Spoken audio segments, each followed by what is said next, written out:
Automated lighting, or intelligent lighting as some people like to call it, is something we use quite a lot of here in 3 of our theatres. The main reason why we do use this system is because of where a rep system and various lights may have to point in various positions.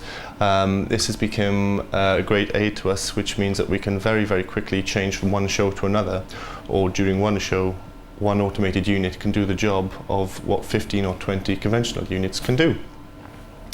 There are 2 types of units. There are wash lights and there are spotlights. This first one I'm going to take you through is a spotlight.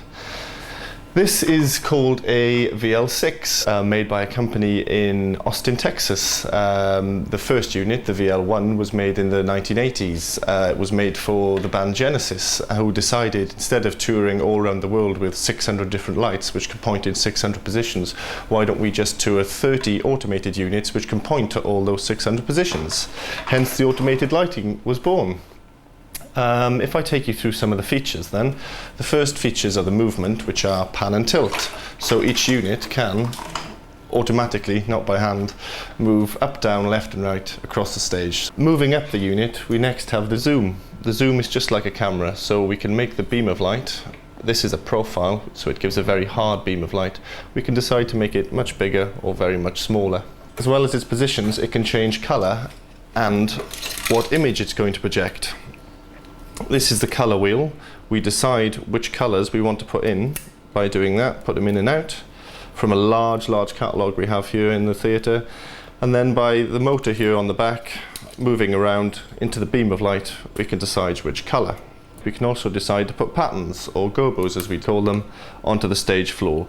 So if you're going into a forest and you want a nice leafy breakup, you would then decide to run one of these images into the beam of light, thus projecting that pattern onto the floor. At the very back of the unit is the actual light source itself.